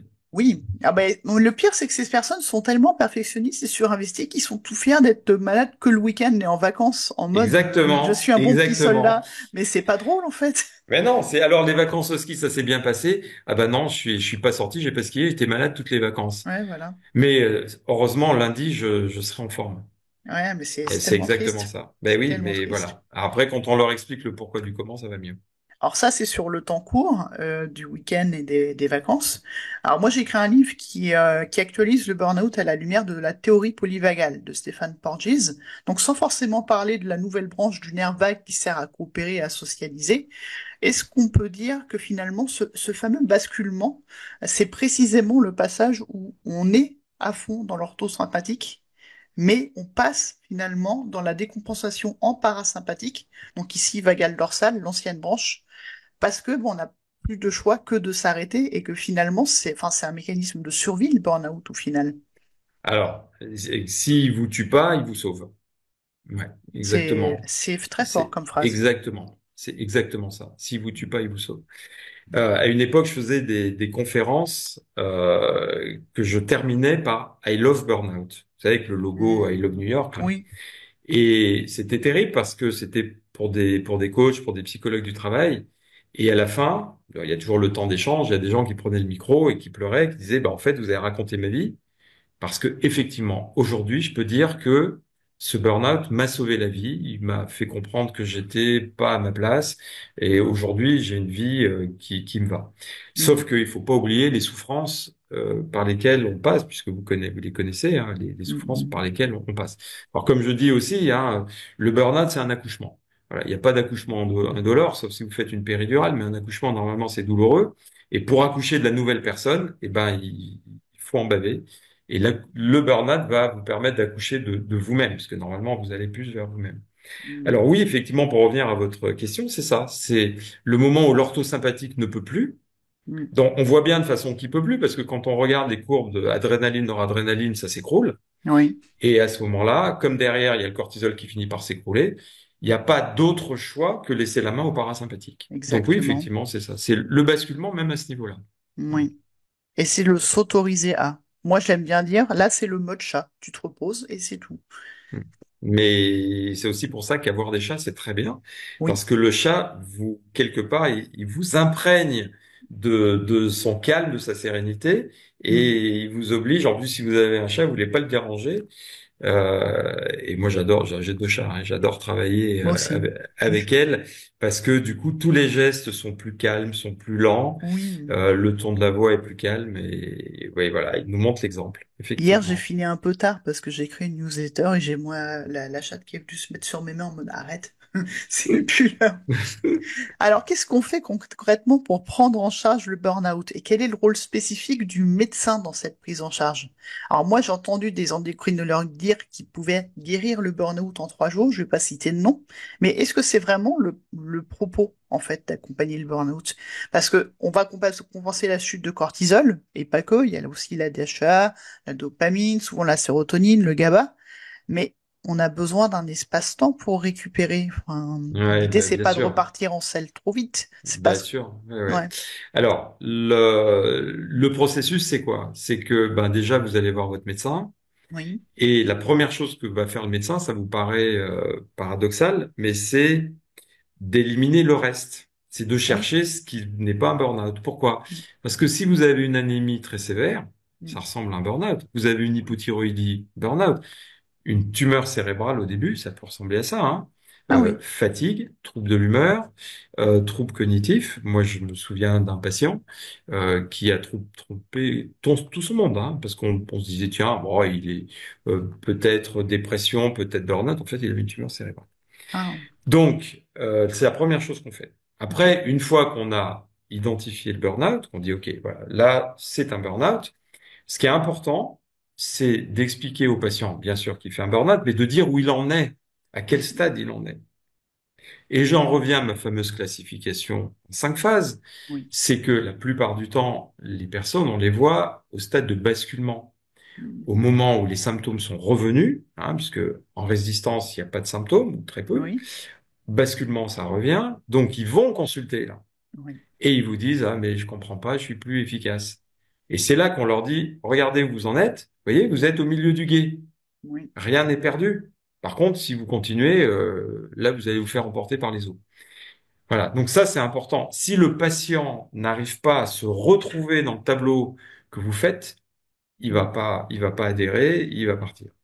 Et c'est Donc ça, aussi ce qu'on c'est, appelle le burn-in. On l'a pas beaucoup cité dans voilà. Le l'interview, mais ça burn-in, fait c'est partie du burn-in. Burn-in, c'est la phase de résistance, Oui, voilà. Et oui, moi, j'inclus la phase de basculement, oui, parce que la phase de basculement, vous poussez votre voiture pour arriver en haut de la montagne, vous arrivez encore à la pousser, mais si vous lâchez, c'est elle qui vous retombe dessus. un peu Sisyphe et son rocher. C'est un C'est moment, faut exactement lâcher en ça. fait. Et c'est Mm, exactement ça. Donc, on explique au patient, et après, ben, on va l'arrêter. mm, Parce qu'il faut pas oublier que s'il en est arrivé là, c'est parce que quand même, il y a le travail qui est en cause, et que, quelle que soit la cause, hein, mm, trop de travail, etc. Et après, ben après, c'est selon sa chapelle, là encore. Si vous mm. êtes médecin plus classique, vous risquez d'avoir la tentation de l'antidépresseur, Alors alors que qu'il y la a, chaise, ça dit que non. alors que non, alors qu'il n'y a pas de dépression. Mm, Mais en même temps, vous avez envie de faire quelque chose, c'est compliqué, hein, voilà. Et après, oui, quand vous avez une vision, voilà, plus orientée vers médecine holistique, avec notamment la nutrithérapie, eh ben, oui, vous allez aller taper dans vos outils qui vont permettre de refabriquer des neurotransmetteurs, mm, agir sur tous les effets délétères du cortisol. Alors après, pour revenir sur les gens qui disent 3 jours pour guérir un burn-out. Alors, je pense savoir à qui vous pensez. Alors, si c'est on pense au même, il se trouve que je le connais, que c'est un type exceptionnel, oui, oui. mais qui a beaucoup de fougue. Voilà. Et en fait, je pense, alors j'en ai pas parlé avec lui, mais peut-être qu'un jour, j'aurai l'occasion d'en parler. En fait, je pense qu'il y a une confusion. Il a fait des C'est-à-dire vidéos que, plus modérées. voilà, c'est en fait la confusion, c'est de dire, effectivement, quand il y a un épuisement du cortisol, Si vous documentez l'épuisement, notamment avec le cortisol salivaire, Oui, et que vous prescrivez de l'hydrocortisone, puisqu'en fait, oui. sa stratégie, c'est DHA hydrocortisone, Mhm. DHEA, pardon, hydrocortisone, eh bien, vous allez Remonter. effectivement réveiller la personne. Oui, Mais vous ne réparez pas la neuroinflammation. Quand vous avez une personne qui est à fond depuis 6, 12 mois, qui a des troubles cognitifs énormes, il n'y a pas de possibilité de réparer ça du jour au non. lendemain. C'est pas possible. C'est un peu comme les chanteurs qui se font la piqûre de cortisone qui va bien s'ils n'ont pas de voix pour tenir le concert et qui vont s'effondrer Voilà, derrière, en fait. voilà. Alors après, dans ce que dit notre ami, quand vous lisez les cas cliniques dont il parle, Oui, ce sont des gens qui sont souvent en hypothyroïdie. oui, c'est des Enfin, cas il y a plein complexes. de choses. C'est des cas très Et en complexes. fait, comme les traitements ratissent large, on va Oui, dire, que moi je pense que surtout il y a une amélioration d'un peu tous les paramètres, ce qui oui, fait que les gens vont mieux. oui. Mais c'était pas forcément des burn-out. C'était des épuisements. Encore une fois, hein, j'en reviens à la Pas thyroïde. juste. Vous voyez des thyroïdes, mais c'est terrible. C'est Oui. terrible. Une hyperthyroïdie, peut-être même encore plus. Hein, Mhm. dans l'hyperthyroïdie, il y a ce qu'on appelle le signe du tabouret. Quand la personne est assise, elle ne peut pas se relever parce qu'elle a une telle fonte musculaire dans les cuisses qu'elle ne peut pas se relever. Et donc, Ah oui, il faut qu'elle s'appuie sur des d'accord. accoudoirs. Ben, Ok. je vous garantis que quand vous voyez quelqu'un qui est en hyperthyroïdie à ce stade-là, premier réflexe, c'est burn-out. Mhm. Voilà, une anémie très importante. Premier réflexe, burn-out. Et je peux vous le dire parce que je me suis fait avoir il y a pas très longtemps. Et c'est pour ça que j'en parle sans état d'âme, mais justement pour que tout le monde ait bien conscience de ça. J'avais un patient, il avait un double tableau. Il avait vraiment tout ce qu'il fallait pour le burn-out, sauf que négligence, pour une fois, je ne fais pas le bilan sanguin de base parce qu'il avait un médecin qui le suivait bien Oui. apparemment. Et en fait, il avait une anémie terrible, un truc tout bête, un saignement hémorroïdaire qui durait. Bah, c'est vrai Bah, que le merci de le jour, dire parce que ça décomplexe. On peut passer à côté. le jour où, en plus, il avait, alors, dans l'interrogatoire, il était passé complètement à côté parce que pour lui, c'était bénin, c'était Mhm. rien. Bah, sauf que quand vous avez un saignement chronique, au bout d'un moment, vous n'avez plus rien. Vous vous adaptez longtemps. Mhm. Voilà, c'est pour dire que même quand on a, et surtout quand on a l'obsession du burn-out, il faut faire gaffe au reste. Voilà. Mhm. Donc, les 3 jours, non. Les 15 jours, non plus. On Voilà, est on répare d'accord. pas en burn-out en Oui. 15 jours. Par contre, en 15 jours, on peut très bien comprendre pourquoi on a fait un burn-out. Ça, c'est sûr. Ouais, il y Voilà. a tout un travail de psychoéducation qu'on fait au début, tout doucement, à dose homéopathique. Et alors, vous avez le prisme nutrithérapeutique, micronutrition. C'est quoi la prise en charge à proposer en première intention pour accompagner la récupération, le début d'arrêt, l'inflammation qui est associée au stress chronique? Est-ce qu'il y a des compléments particulièrement intéressants? Est-ce que les plantes adaptogènes peuvent servir? Est-ce que vous avez des recommandations? Alors, moi, mon trépied, qui a 4 pieds, c'est, on va rebooster les neurotransmetteurs. Oui, Donc, ça veut dire que la dopamine, le GABA, la sérotonine, ça oui, c'est obligé. On va rebooster les hormones quand elles sont épuisées. Donc, effectivement, le cortisol quand on est au bout du bout. oui, Les plantes adaptogènes, elles vont servir plutôt en burn-in pour oui, éviter qu'il y ait trop de cortisol et que ça nous cuise le cerveau, comme on disait tout oui, à l'heure. Donc là, on est plutôt côté hormonal. mhm, Ensuite, on va agir sur l'aspect plus, alors stockage des neurotransmetteurs. Hein. Faut pas oublier le magnésium qui est indispensable. Le magnésium, il est impliqué dans 300 à 400 réactions chimiques, mais mhm, s'il n'y a pas de magnésium, on stocke pas les neurotransmetteurs. Donc lui, je l'associe à la recherche des neurotransmetteurs. On va agir sur l'inflammation, la oui, neuroinflammation. Et ce qu'il faut savoir, c'est que la neuroinflammation, elle va entraîner quoi? Elle va entraîner une diminution de la fabrication des neurones au niveau de oui, l'hippocampe. Donc vous avez un cerveau voilà, qui a moins de neurones, alors il en reste, hein, mais quand même. Vous allez avoir une régression, comme on dit, c'est la formule consacrée, une régression des arborisations dendritiques. C'est-à-dire qu'un neurone s'est connecté à 10 000 neurones, eh bien, il y a moins de connexions. Donc le circuit électrique s'appauvrit. Et la mhm, troisième chose, on va agir sur la connexion, parce que la connexion se fait moins bien au niveau oui, des synapses. Elle se fait moins bien parce que il y a moins de neurotransmetteurs, et elle se fait moins bien parce que l'inflammation entraîne une diminution de la fluidité membranaire des neurones. Oui, Des neurones, pour communiquer, pour s'adapter, il faut que leur membrane soit fluide. oui, D'accord? Il y a deux choses qui donnent de la fluidité aux neurones. La première, c'est l'alcool. Si vous buvez un petit coup, les neurones sont fluides et vous êtes beaucoup mieux tout de suite. Par contre, si vous buvez trop, ils deviennent rigides et vous devenez un oui, abruti. Et la deuxième chose, c'est les oméga 3 et oui, un en particulier qui est le DHA, oui, dihydroxy, pour le etc. cerveau. Voilà. Et cet oméga 3, en fait, c'est 97% des oméga 3 du cerveau, hein, donc c'est pas Ah oui, rien. oui, Et le problème de cet oméga 3, c'est qu'il y a moins de 15% des Français qui en consomment suffisamment. La dose à consommer tous les jours, c'est 250 milligrammes. Ça équivaut à un quart de boîte de sardines ou de maquereau. Et oui, en fait, on est tous carencés de 50%.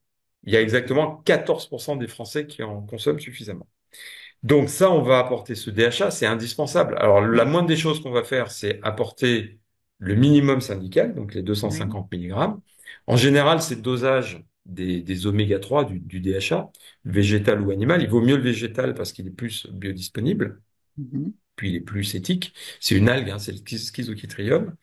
Et puis, on va l'apporter le soir, parce que quand vous oui, apportez des oméga 3 le matin, ça va être utilisé comme carburant. Le soir, ça va être intégré à la structure des cellules. oui, Voilà. Et ce qui est bien, c'est quand même de demander aux patients de continuer à manger du poisson, oui, parce que s'il n'y a pas de raison de se priver de cet apport-là aussi. Bah, quand vous avez apporté ça, bah, vous oui, avez apporté la matière première avec laquelle vous allez reconstruire.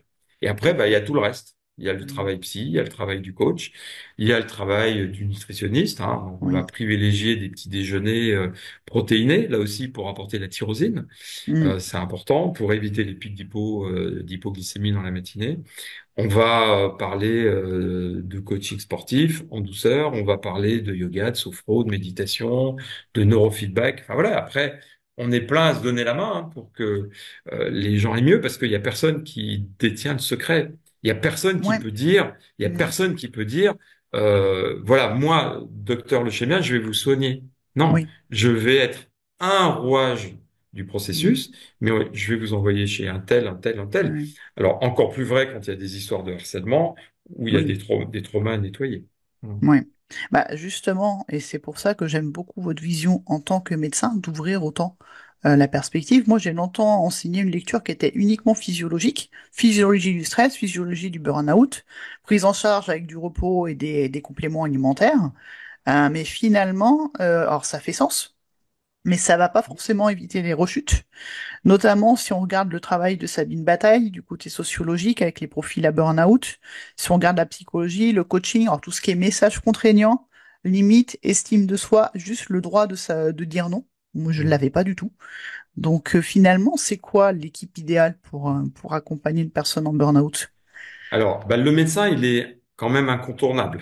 Oui. Je dis quand même, vous voyez. Ah oui, non, mais Alors, c'est on la est, base et en plus, vous faites n- les arrêts. ne serait-ce, alors, et en plus, on fait des arrêts. Alors, ça devient de plus en plus compliqué, hein. Oui, Mais c'est la base parce que, comme je le disais tout à l'heure, il faut éliminer ce qui n'est pas un burn-out. Première totalement. chose.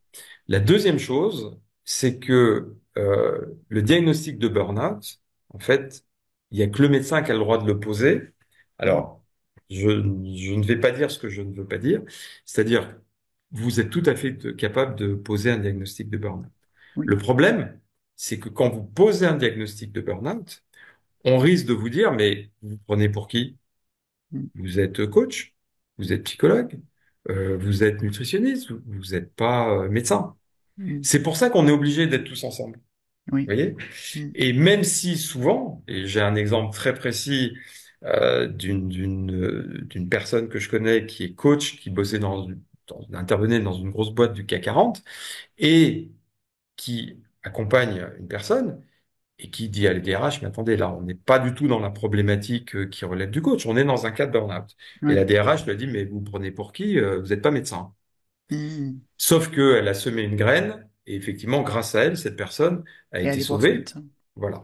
Mm. Donc, ce qui est intéressant, c'est que le médecin, pour éliminer le reste, faire le diagnostic, et à partir de là, on y va tous. Oui.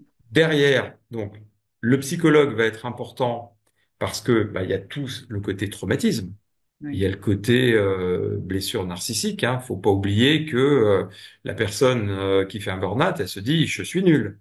Voilà. Finalement, j'étais pas si bonne qu'on me le disait ou que je le croyais. Donc, on va avoir besoin du psychologue pour expliquer ce que la personne a vécu. Vous avez quand même des gens qui sont harcelés et qui n'ont pas compris qu'ils sont harcelés. oui, Donc, on va leur expliquer. Voilà, on mm, leur dit ce que mm, vous vivez, c'est pas normal.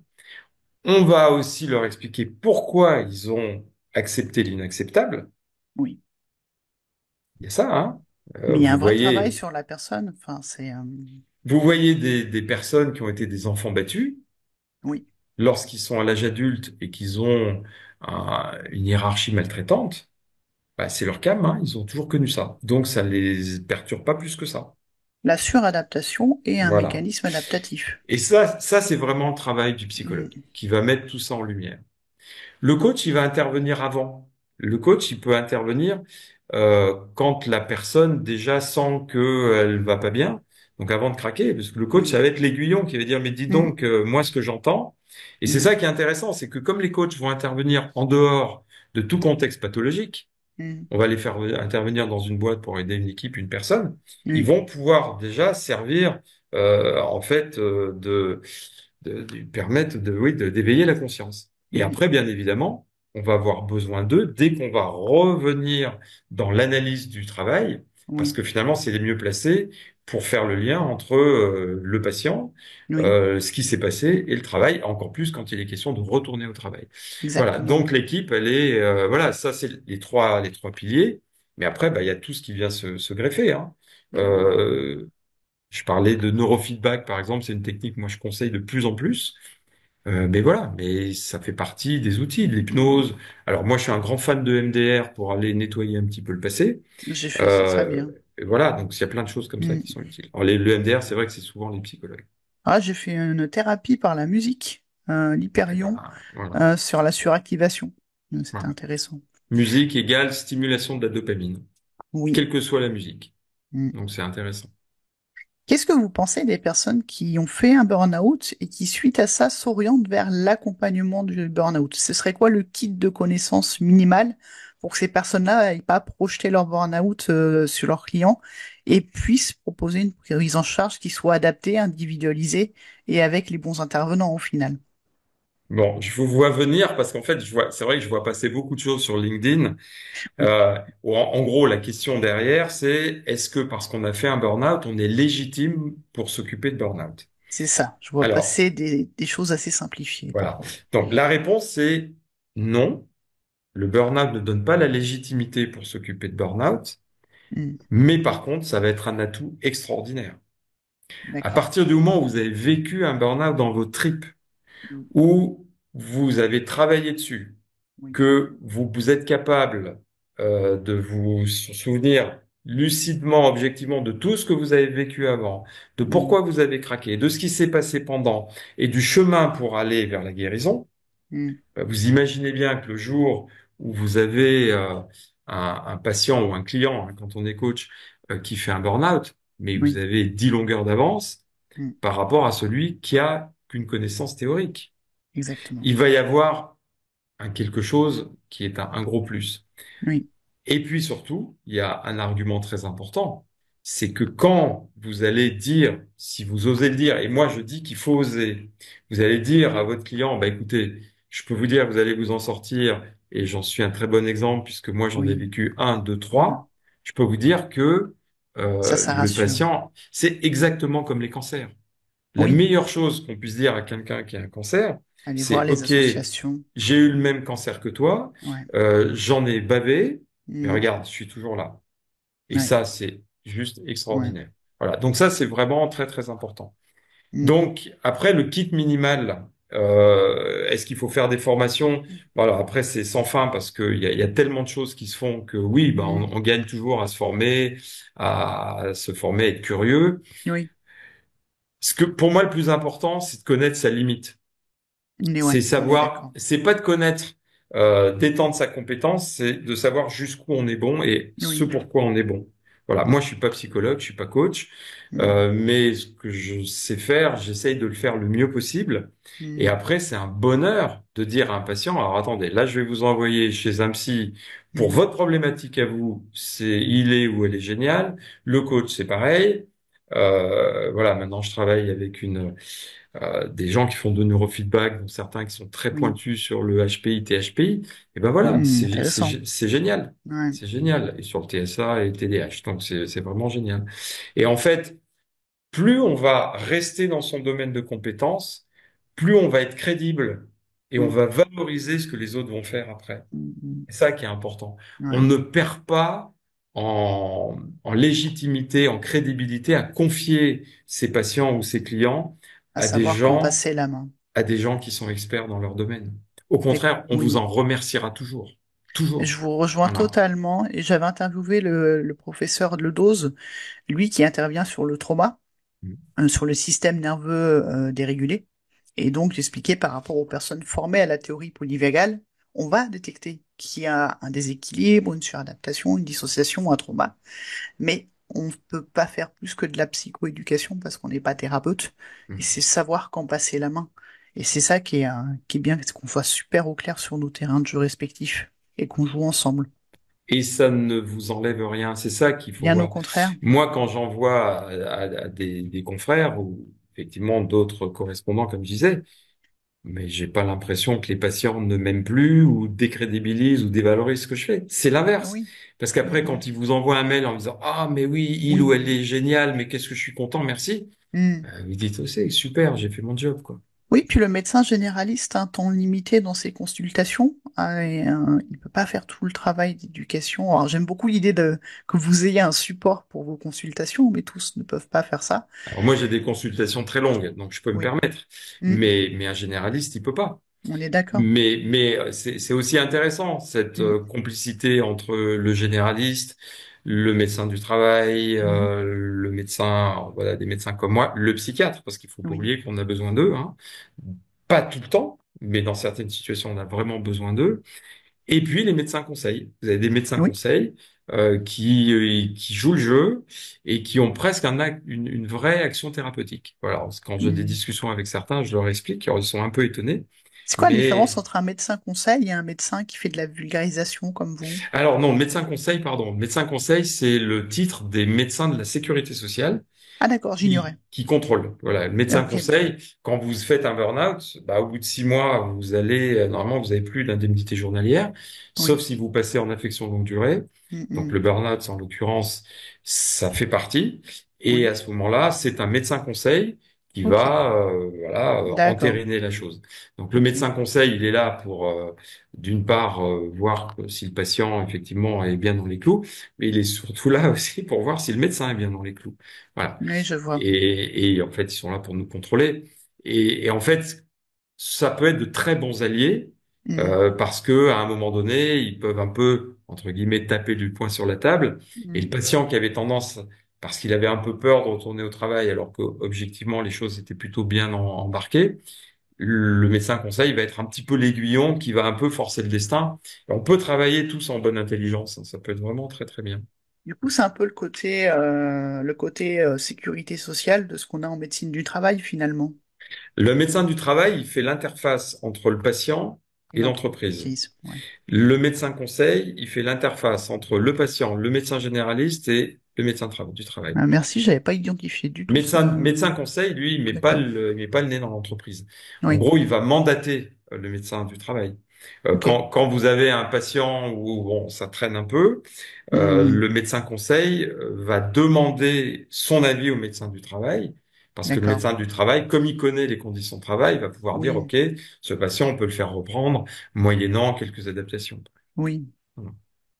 Alors, sans aller jusqu'à l'accompagnement du burn-out, on partage l'avis que les victimes de burn-out sont les premiers préventeurs finalement de l'épuisement dans les entreprises, soit quand ils retournent dans leurs entreprises, soit quand ils vont dans une autre entreprise. J'aime bien dire que c'est un petit peu les canaris des mines qui Mhm. sont devenus des colibris, Mhm. qui vont faire de la sensibilisation. Comment on peut les aider à jouer ce rôle de sensibilisation-là, tout en se préservant donc qui se surinvestissent pas dans ce rôle-là, mais qui puissent faire profiter entre guillemets de leur Mhm. expérience. Alors, en fait, je vais faire écho à ce que je disais tout à l'heure. Je disais qu'il faut en parler. Mm, Voilà. Et en fait, la pire chose que puisse faire quelqu'un qui a fait un burn-out, c'est ne pas en parler. Alors, je mets aussi un bémol, c'est-à-dire je comprends très bien qu'on ne veuille pas en parler, parce mm, qu'en même les trois mots très importants dans le burn-out, c'est la peur, la honte et la culpabilité. mm, J'ai peur parce que on va croire que je ne suis pas performant. mm, J'ai peur parce qu'on risque de me sanctionner. On va peut-être m'enlever mes primes, on va peut-être m'enlever des dossiers importants, on va me placardiser. mm, J'ai honte parce que j'ai abandonné mes collègues et je suis coupable aussi parce que j'ai abandonné mes collègues et puis parce que j'inflige un truc à ma famille qui est pas cool. Voilà. mm. Donc, je comprends très bien, très bien. Et j'ai beaucoup de discussions avec mes patients qui me disent non, moi je veux pas le dire. Ok, Ah, ne ne le serait-ce dites qu'un pas. entretien, si on cherche à quitter son entreprise, c'est une question délicate. Le problème, c'est que si vous le dites pas Oui. et que ça dure. Mm, Alors, vous allez dire pour une femme, j'ai de l'endométriose. Parce que de toute façon, il y a bien un moment, même si on n'est pas du tout obligé de dire un diagnostic, il n'y a rien qui oui, oblige à donner on un est d'accord. diagnostic. Mm, Mais si vous travaillez depuis 15 ans avec les mêmes collègues, que vous êtes super copines, vous n'allez pas leur dire non, je te dis rien parce que secret oui. médical. Vous allez Ah bien oui. lâcher, vous allez Mm, bien lâcher des choses. mm, Donc, le problème, c'est que si vous dites je vais pas bosser, là, ça fait 6 mois parce que j'ai de l'endométriose, parce que j'ai une thyroïde qui bat la breloque, au bout d'un moment, on va dire attends, t'es mal mm, soigné, quoi, il y a un problème oui. quelque part. Mm, Donc, l'intérêt de dire qu'on fait un burn-out, c'est que premièrement, ben, pour la hiérarchie, ils vont entendre que ça peut durer longtemps. oui. Deuxièmement, ils vont peut-être se poser des questions, si c'est le quatrième burn-out de l'année, sur 4 personnes différentes, ils vont peut-être se poser des Oui. questions sur leur façon de manager. Et puis, ils vont aussi pouvoir se projeter, c'est-à-dire Mm, que ils savent que ça va aller vite, donc ils vont pas tous les 15 jours envoyer un SMS à la personne en disant, oui. bon, quand est-ce que vous revenez? Donc déjà, pour toutes ces raisons, c'est important. Après, l'autre raison qui est pour moi importante d'en parler, c'est que si vous en parlez, ben, vous allez faire prendre conscience à d'autres personnes autour que peut-être qu'elles-mêmes, elles vont mal. Et Oui. que peut-être elles-mêmes, elles sont en train de se Mm, mentir. Elles sont dans la phase de résistance, là. Hein. mm, La mm, mm. résistance, c'est le bouquetin, là, qui veut pousser, qui veut pousser le mur. Et que, finalement, ce que dit la personne qui revient et qui raconte son burn-out, ben, ça fait écho. Oui. Récemment, Mm, j'ai vu, alors c'est pas une patiente, j'ai eu un échange avec elle. C'est une personne qui était dans le monde de l'industrie, qui a fait un burn-out, et qui, elle, quand elle est revenue, a dit, moi, je veux en parler. oui. Ça a tellement éveillé les consciences qu'elle est tombée sur des managers intelligents qui Mm, lui ont permis de faire des réunions d'information. Mais oui. c'était exceptionnel, Mm, exceptionnel. Elle me dit, mais ça fait un bien fou à tout le monde. oui. Et du coup, maintenant, bah, l'état d'esprit a changé. Donc c'est pour ça qu'il faut vraiment en parler. Il faut pas se censurer. Et de toute façon, il y a un moment où vous allez être obligé de le dire parce que Mm, quand vous êtes en arrêt depuis 18 mois, oui. voilà. Et alors ce que je vais dire, il faut pas le dire, mais je vais le dire quand même, c'est que vous allez quelque part utiliser ce burn-out. Un Mm, manager qui vous tanne pour que vous reveniez, alors oui. que vous voulez plus revenir. Mm, mm, En prononçant le mot burn-out, quelque part, le oui. manager, il va se dire, bon, est-ce que vraiment on a intérêt à ce qu'elle revienne? Mm, mm, Vous mm. voyez, si c'est quelqu'un, malgré tout, voilà, qui a un peu d'empathie, puis un peu de connaissance du burn-out, Mm. il va se dire, ça sera plus comme avant. Donc, Ouais, puis la lâchons-la. personne sera plus la même qu'avant. Elle sera plus la même. Elle saura exprimer ses limites, elle saura dire non, ce qui sera totalement l'image inverse de la personne surinvestie qu'elle a été avant de décompenser. Voilà. Donc, ça fait partie Et du des coup, explications. ça permet d'aller vers une sortie. Parce Oui, que le manager, il va dire, bon, allez, finalement, c'est bon pour personne. On fait une rupture conventionnelle et oui. on se quitte bons amis. Vous Mm. voyez? Et c'est pour ça. Alors après, on n'est pas obligé de le dire tout de suite. Oui. Moi, j'ai des patients, voilà, s'est mis d'accord pour le dire au bout un certain temps. Oui. Ils avaient le temps, besoin de digérer, d'intégrer la chose. Déjà, Voilà. profiter de l'arrêt pour récupérer. Je mettrai le lien dans l'article de l'interview que j'ai Hmm. fait de Guillaume, qui est ma avocat, qui Hmm. accompagne les personnes. D'abord, l'arrêt, c'est récupérer, c'est pas la négociation. La première chose dans l'arrêt, c'est on fout rien. Mm. Voilà. Mais vraiment, c'est ça. Ouais. Vous faites la sieste. Vous Mm. dormez autant que vous voulez. Oui. Vous faites des grasses mat. Vous ne vous infligez aucune contrainte. Même si vous avez Mm. honte et même si vous avez 10 000 choses en retard, vous ne Mm. vous infligez rien. Vous Mm. marchez. C'est vraiment important. Voilà. Oui. Marchez parce que vous refabriquez de la dopamine quand vous marchez. Voilà. Oui. Vous Du refabriquez de la GABA aussi. sérotonine, le GABA. Donc tout ça, c'est extrêmement important. Mm. Et après vient le temps de conscientiser, de travailler, de se Oui. réorienter. Se Mais chaque oui. chaque chose en Mm. son temps, bien Oui. sûr. Il y a vraiment Donc des phases. pour en revenir au colibri, eh Oui. ben oui, c'est par là que ça va se faire. C'est par là. Je pense. Bah, parce qu'on arrive avec une nouvelle écologie du travail, parce que bah plus le choix en fait. On peut pas collectionner indéfiniment les burn-out. Alors, Mais dernière question, mais c'est la grande question. Au niveau sociétal cette fois, ce serait quoi les recommandations pour mettre un terme à l'épidémie de burn-out? Au niveau éducatif, au niveau entrepreneuriaux, sociétaux, qu'est-ce qu'on peut faire pour qu'il n'y ait plus autant de burn-out? alors, avant de répondre à votre question, je vais juste rappeler quelques chiffres quand même, parce que sans ça, Oui, on peut pas voir les choses. Aujourd'hui, enquête Opinionway, novembre 2023, je crois qu'il n'y en a pas eu en 2024. 2023, 2 millions et demi de salariés en burn-out, 2 millions et demi de salariés, donc on oublie tous les travailleurs indépendants, les professions libérales, donc qui viennent oui, grossir un peu les rangs. oui. 2 millions et demi, c'est 9% des salariés. C'est Mhm. surtout 8 fois plus que les estimations de 2015. Ok. Donc, quand on parle de tsunami, d'épidémie, le Ah terme est oui. bien choisi. Bon. Mhm. Moi, c'est pas ces chiffres-là qui m'inquiètent le plus, c'est ceux qui sont dans la même enquête sur la souffrance au travail. Oui, Souffrance au travail due en partie au travail. Parce que la souffrance globale, elle est encore, les pourcentages sont encore pires, mais on va, là où il y a le travail en cause, 33% des salariés, Mhm. 9 millions, 9 millions de personnes. D'accord? Tiens, 19 fois plus, 19 fois plus qu'en 2015. Donc c'est c'est fou, juste fou. c'est D'accord? fou. Mais si on regarde un peu dedans, alors Mhm. 33% pour la population générale, 52% pour les managers, bon, on pouvait Ok. s'y attendre, Mhm. ok? 60% pour les plus de 60 ans, on peut s'y attendre aussi parce que il y a la fatigue. Les attentes sont pas adaptées à l'âge Voilà. des Par contre, personnes. ce qui est dramatique, c'est qu'il faut pas Oui, oublier que ces gens-là, c'est la mémoire, c'est l'expertise de ah mais l'entreprise. complètement. Et c'est la transmission. Qu'est-ce qu'ils vont Mhm. transmettre s'ils sont cramés? Mhm. Mais le pire du pire, c'est les moins de 29 ans, 55% en souffrance. C'est hallucinant. Ça veut dire quoi? Ça veut dire qu'eux, ils sont tout neufs sur le Oui. marché, dans le monde du travail. Ils sont normalement en pleine forme Mhm. et ils sont déjà en train de s'épuiser. Ils sont déjà au moins en burn-in. Ouais.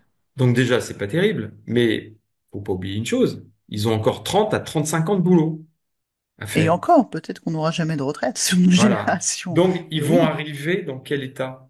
oui. Et c'est pour cela qu'il faut se Mhm. battre. Alors, bien évidemment, pour ceux Mhm. qui sont en burn-out.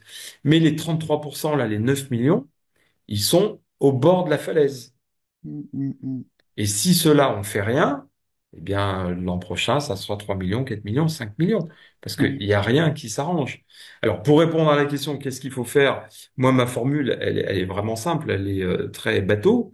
C'est, il faut arrêter de vouloir un maximum de profit ou de rendement Mhm. Mhm. avec, en un minimum de temps, avec un minimum de moyens, quels qu'ils soient, humains ou pas humains, et avec un minimum de respect. Parce qu'il est Oui. là le problème. Mhm. Voilà. Le jour où on met tout en phase, c'est-à-dire où on respecte les besoins et les ressources, eh Oui. ben c'est réglé. Et la Mhm. définition du bien-être, c'est quoi? Le bien-être au travail, c'est pas je glande 2 heures à la machine à café et je vais jouer au baby-foot. Le Mhm. bien-être au travail, c'est équilibre ressources-contraintes. Et la Exactement. définition européenne, c'est savoir équilibrer non pas les ressources, c'est la perception des ressources. C'est encore plus Oui. subtil.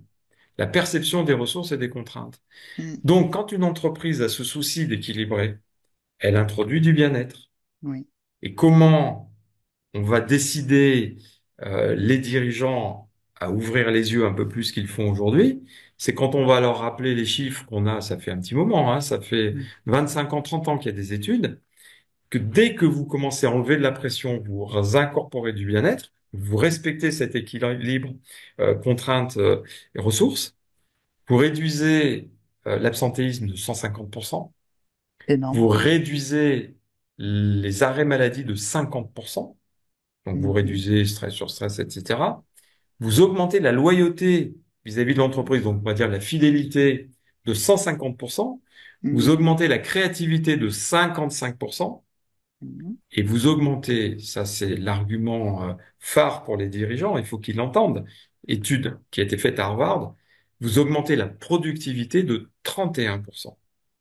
Donc, quand j'ai oui. des dirigeants devant moi, je leur dis, quel process avez-vous mis en place ces 10 ou 20 dernières années qui a augmenté votre productivité de 31%? Ben, ils regardent tous leurs chaussures parce qu'il n'y en a pas. Mm. Eh ben, vous l'avez à portée de main. Et en Donc, plus, ils gardent leurs meilleurs éléments. voilà. Et quand vous allez commencer à réfléchir là-dessus, mettre en place des choses, Mm, ben, c'est gagnant-gagnant, quoi. c'est Vous allez ça. avoir, des équipes qui vont être bien, qui Mm, vont produire plus, qui vont produire plus et bien, dans la bonne humeur. C'est pour ça que moi, ma formule, si vous voulez, c'est performer aujourd'hui sans hypothéquer demain. Parce qu'aujourd'hui, qu'est-ce qu'on fait? On demande aux gens de cravacher un maximum. Alors c'est sûr, ils vont avoir des résultats sur les 6 mois, sur l'année. Il mm. va se passer quoi l'an prochain? Moi, je parle de Euh, la dictature de la surperformance et comment on nous conditionne à nous couper de nos besoins primaires et de nos émotions pour être dans une logique de performance permanente, mais qui n'a rien d'écologique. Parce que de toute façon, c'est cyclique, on a besoin de ces phases de repos, et si on les prend pas, bah, on a ce que vous appelez la malédiction du week-end, des vacances, et le corps, il sait toujours dire non quand il peut plus suivre. voilà. Mm. Donc c'est ça, le vœu pieux, c'est ça. Ben, espérons qu'on sera entendu. Espérons. Merci beaucoup, docteur Leschemia, pour ces informations précieuses. On peut vous retrouver sur LinkedIn, je mettrai le lien. Vous m'avez donné beaucoup de ressources pour faire l'article, donc il y aura un article très enrichi pour aller plus loin. Est-ce que vous avez un dernier mot à nous partager? Je crois que la phrase, la plus importante, c'est celle-là. C'est, parce que c'est eux qui ont, la solution dans les mains. C'est les dirigeants, c'est les Oui, managers. oui, Voilà, prenez soin de, voilà, hein, c'était, je sais plus qui disait ça. C'est, il disait prenez soin de vos équipes, et ils prendront soin de votre business. Mais c'est oui. vraiment ça.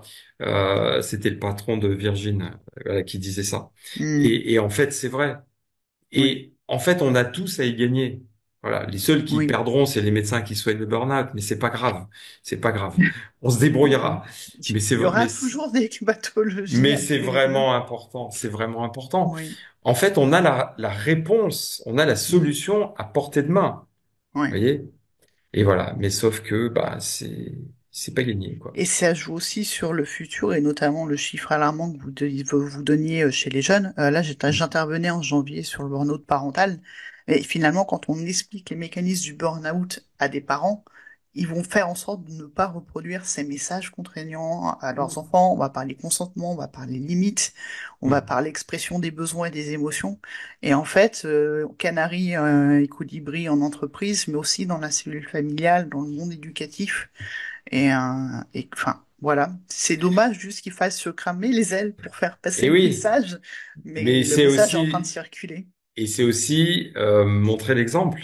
Oui, Parce que, alors, moi, je vois beaucoup de gens, qui font des burn-out, qui sont des enfants de commerçants et qui me disent, mais comment voulez-vous que j'ose dire à mes parents que je suis fatigué oui. alors que mes parents se sont tués à la tâche? Mm, mm, mm, Et quand vous voyez des gens de 50 ans qui n'arrivent même pas à dire à leurs parents, voilà, je suis arrêté parce que je fais un burn-out, mm. par respect pour, le surinvestissement des parents dans leur travail, ben ça va pas. Ça va Moi, je vais pas vous parce dire un que, truc, c'est que mon premier burn-out, j'ai pas pu le dire à mon papa parce qu'il s'était littéralement tué au travail et qu'au hum, début de sa retraite, il est tombé malade très vite, il est mort très vite. Et c'est peut-être pour ça que je me suis mis aussi sur ce sujet-là, C'est déjà pour pas reproduire ce schéma-là, que ce schéma-là ne puisse plus exister, en fait. Et on a des Mm. personnes qui n'atteignent même pas la retraite et c'est dramatique. Mm. C'est pas une Voilà. note finale très joyeuse, Mais en fait, mais oui. elle est importante parce que ça Mm, veut dire là aussi qu'on a la solution. Quelqu'un qui admet son burn-out et que c'est pas faire injure à ses parents mm, que de leur dire, voilà, j'ai fait un burn-out, j'ai trop oui, travaillé. Alors, il peut aussi leur dire, bon, vous m'avez pas montré le bon exemple. Ben, ça, si c'est bien dit, ça sera bien pris. oui, Mais oui. voilà. N'hésitez pas à en discuter, toujours. Exactement. De toute façon, c'est comme Oui, tout, il faut en parler. oui. Merci infiniment et plus que tout, encore plus aujourd'hui, prenez soin de vous. Vous aussi. Au Au revoir. revoir.